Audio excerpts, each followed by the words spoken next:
Good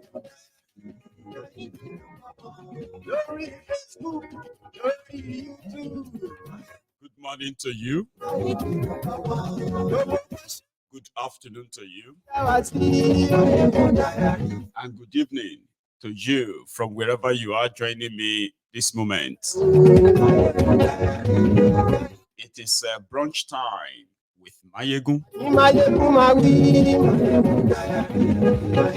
Please take a moment to read the caption of the broadcast, the description as well. Like it and then share it. To invite your friends and also friendly friends. Tell them that Mayegun is live.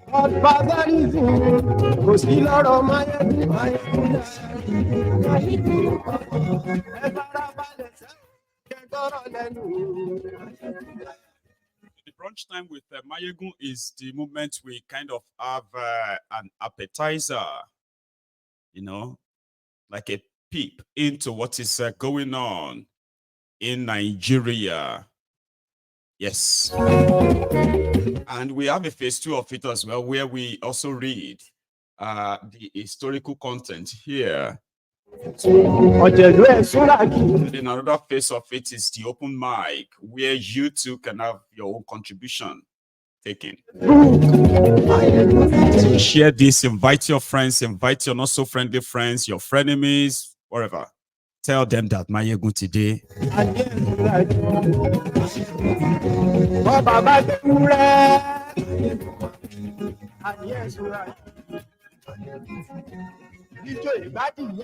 Yesterday in Jos, Plateau State, a school building collapsed. Two-story building with over 200 school children inside collapsed.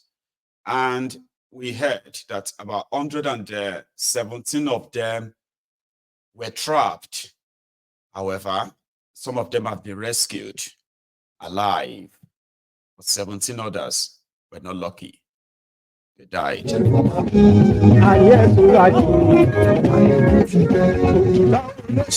Just in case if you are not aware, there is a planned protest. There are planned counter protests as well. You should be aware. August will be an interesting month in Nigeria. Then September will be the bomb. Thank you. Sorry for the late start again. So we would probably not have the chance of reading our book again. And it's been a long time though, right? But let's go into what is going on in Nigeria today. A little bit away from the economy, which is something nobody can really run away from. But tragedy after tragedy, what is the cause of building collapse and the buildings collapsing in Nigeria, even though it seems to have become something that it's normal, right? What could be the cause of building collapses in Nigeria? Regulation, poor regulation, or poor building materials, the standard and all that stuff, right? Now, the answer could be in all of this, but when it continues to claim lives, innocent lives, then it should call for a serious concern.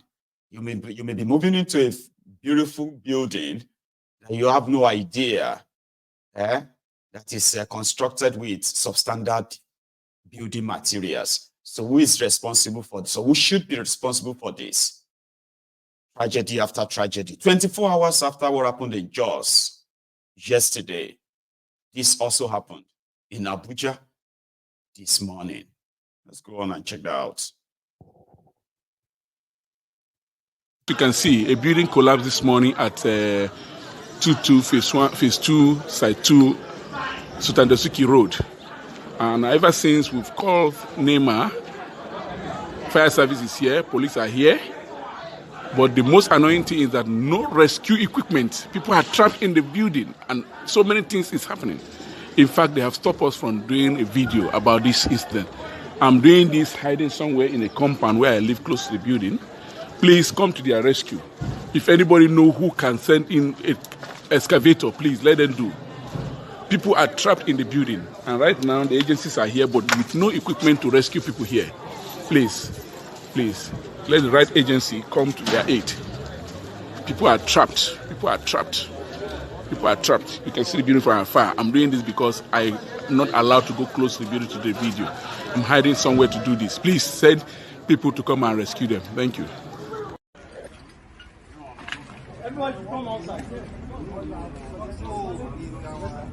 So like this third floor is on top of the first floor. They had about 3 ladies stopped. They've extracted 2. They're trying to extract the third person for a particular flat. This is at Kubwa, 22 Kubwa.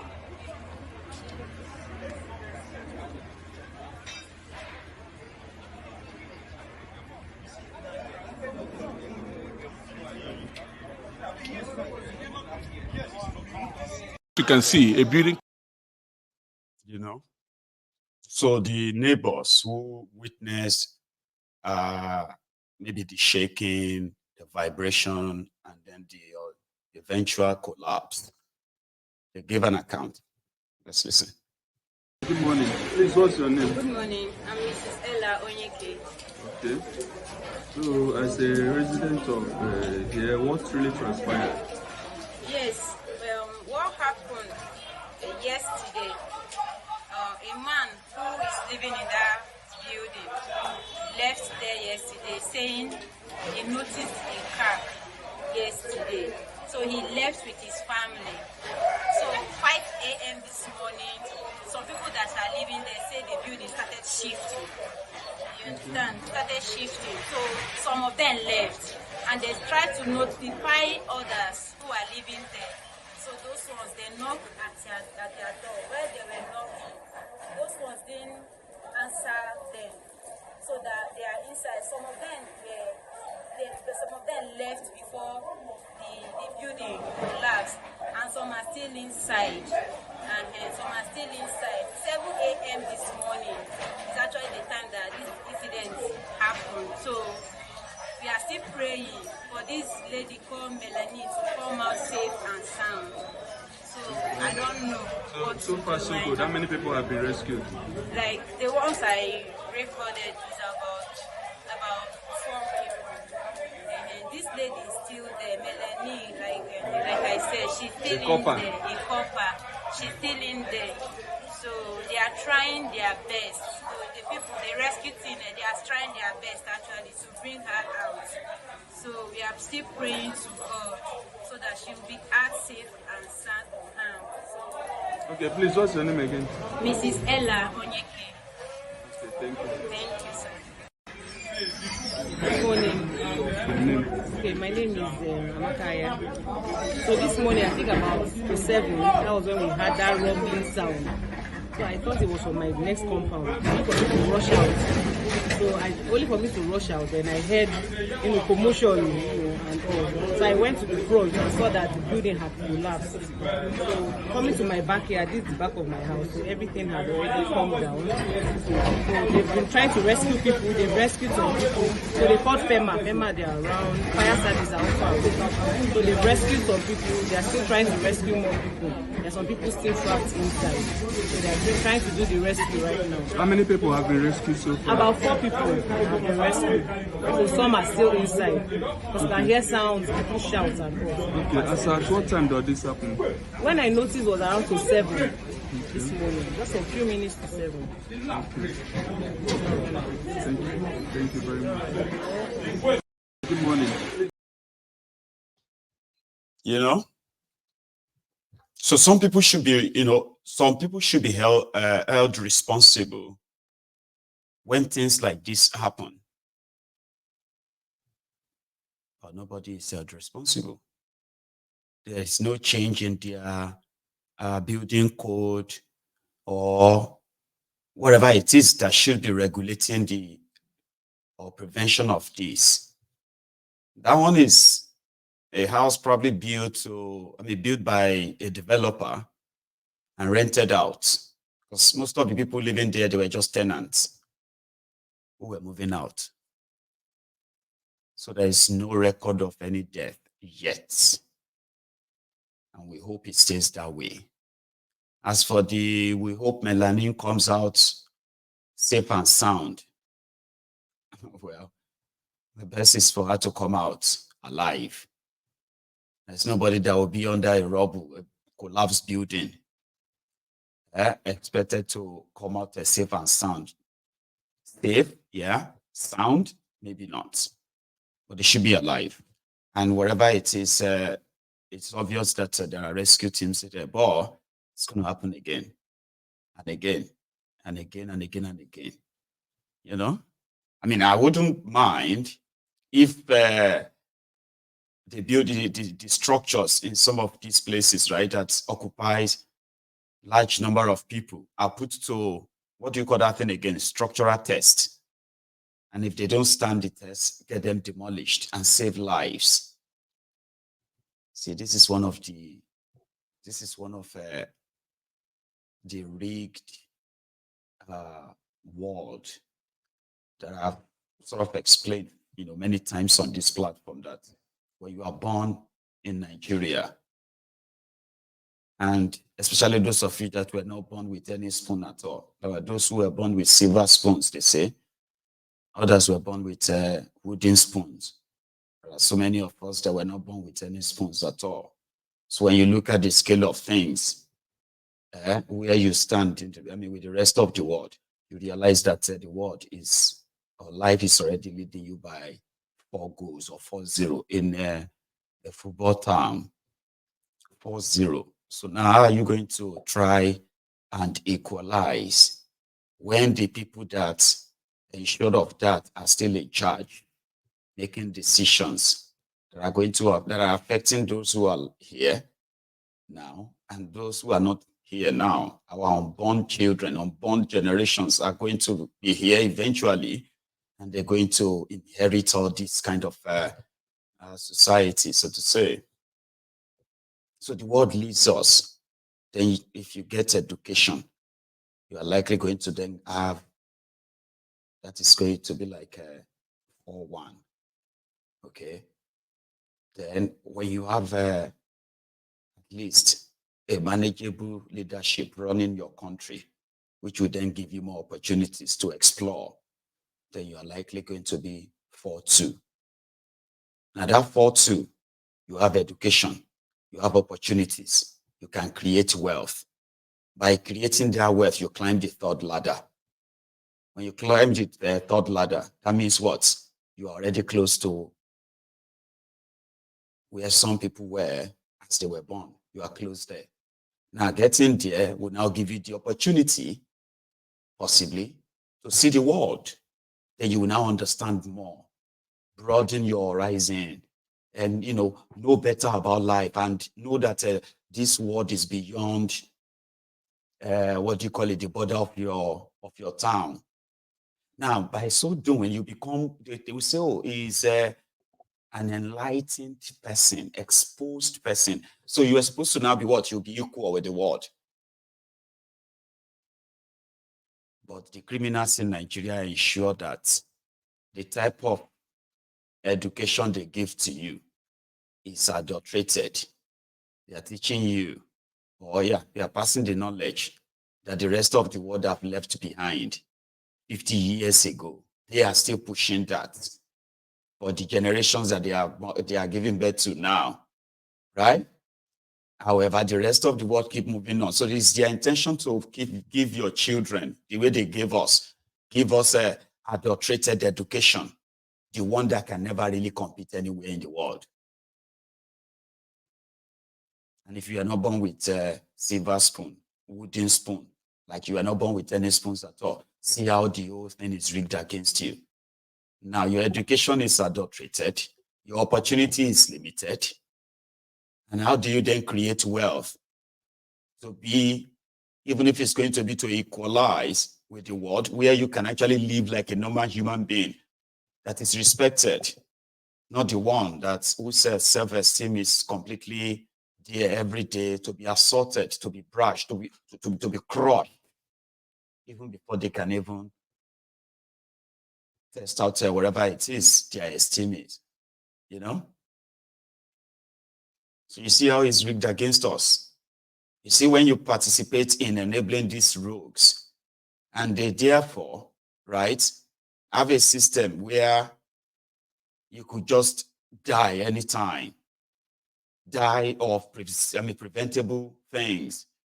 You know, people die, no doubt, but the kind of death that the Nigerians are subjected to under these incompetent, selfish criminals in charge of their country, most of them are preventable death.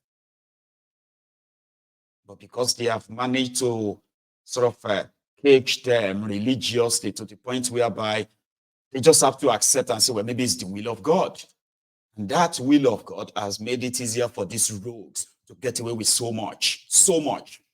Because you will be enabling them since it has happened. There's nothing anybody can do. Let's just pray to God it doesn't happen again. No, it's going to happen again. There are so many people who could have probably discovered the cure for the poverty that is ravaging not just Nigeria, the rest of Africa. They have been killed at infancy. Poverty has reshaped the path of so many of them that today, majority are just out there angling for what to eat. I'm hungry, we are hungry. You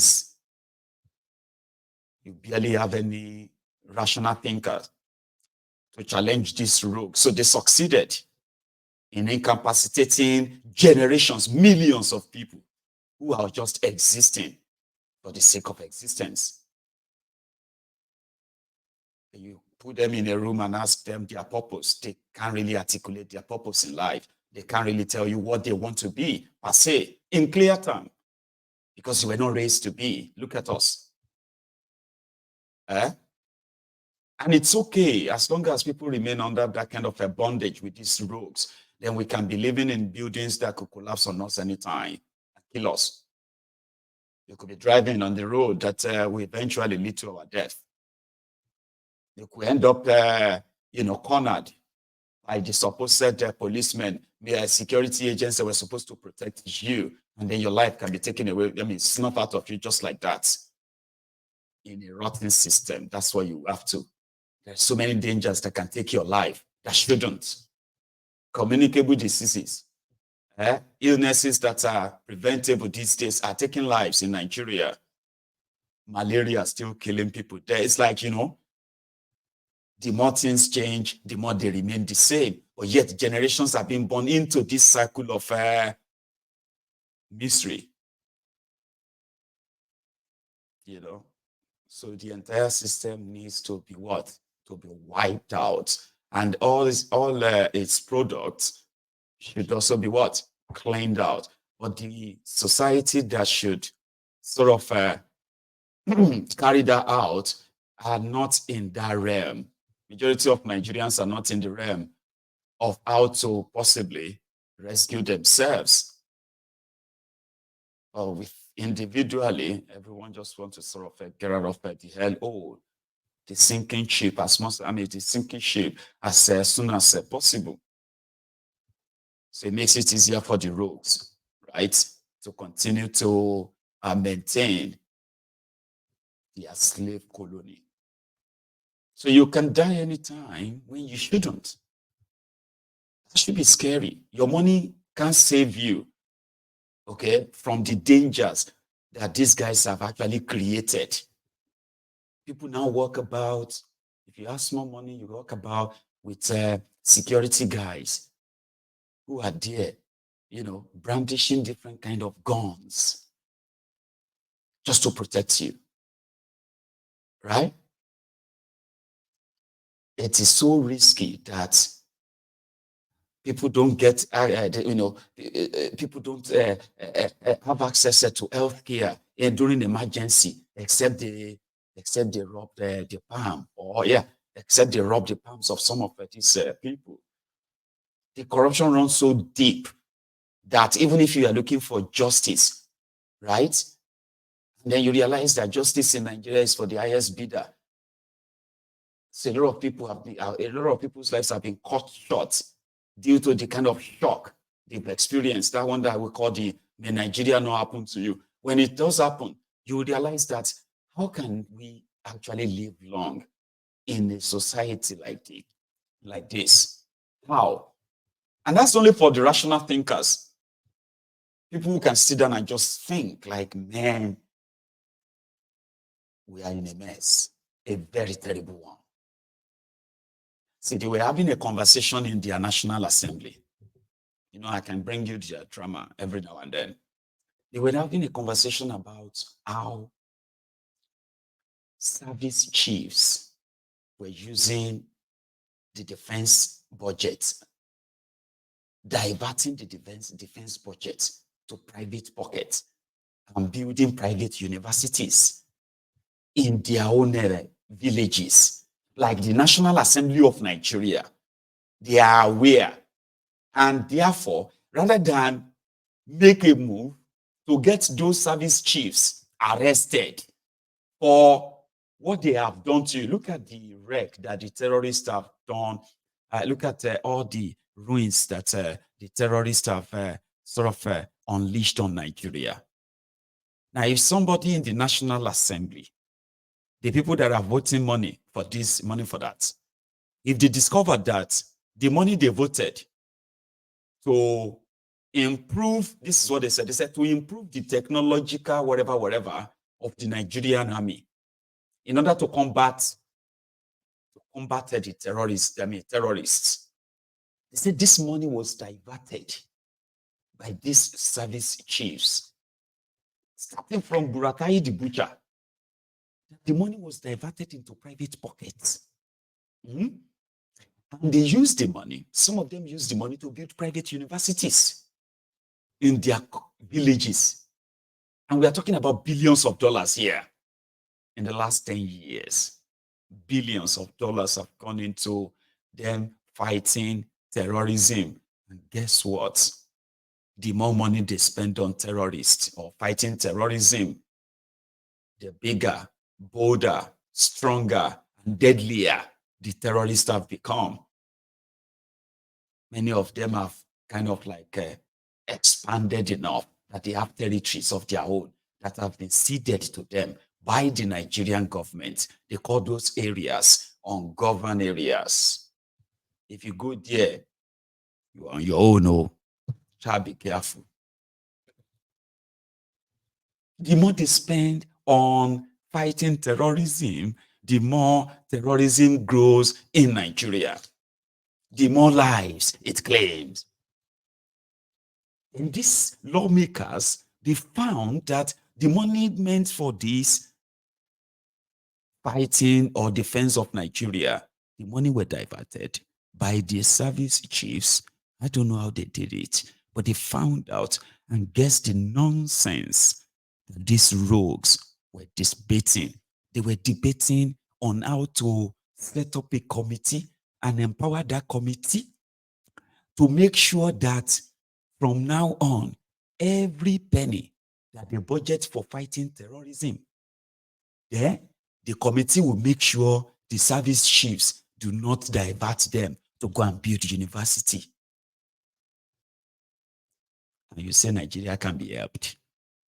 In your dream, with these rogues, I would love to see it. The Senate Committee on Army and Air Force should ensure that we do not only provide more money to the armed forces, that we guide jealously what they use that money to procure. Because under the supervision and oversight of this National Assembly, previous service chiefs diverted money to build universities in their various communities. Those are the kind of resources that should have been used to procure modern technology. And to think that money was being diverted to non-essentials. And as we speak, those institutions are not teaching anything about security. They are just another glorified university. And I believe that if half of those money was used to strengthen NDA in terms of competence of the men, and the rest used to procure modern technology for the armed forces, the armed forces would have been far more competent. Just last year when we were doing the supplementary budget, we saw that the Navy even appropriate money to buy a yacht.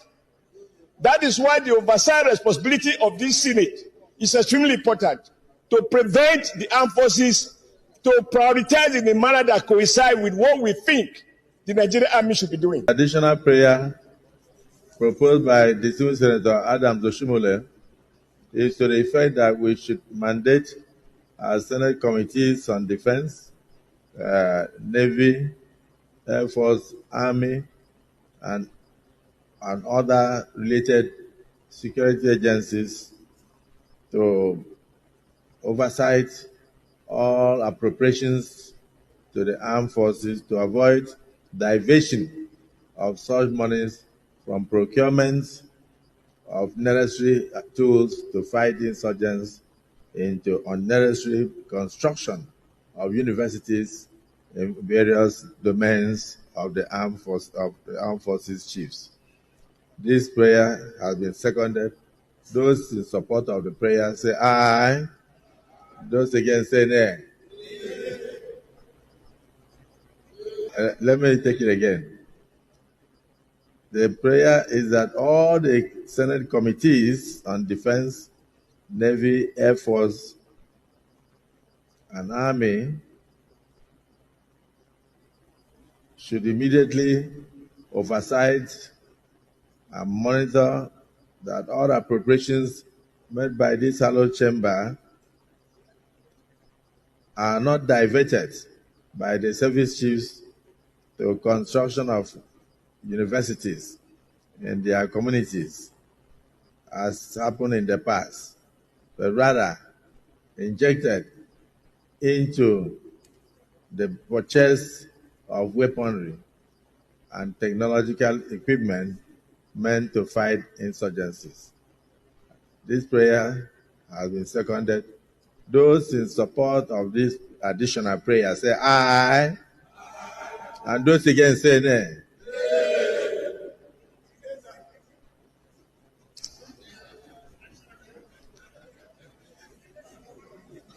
Okay. The nays have it. See? I mean, they will tell you that they are working on how to make Nigeria better, and they are working every day in order to keep you safe, blah, blah, blah, blah. But that's how they are working. Let's move a motion, additional prayer, that this Senate committee will now have the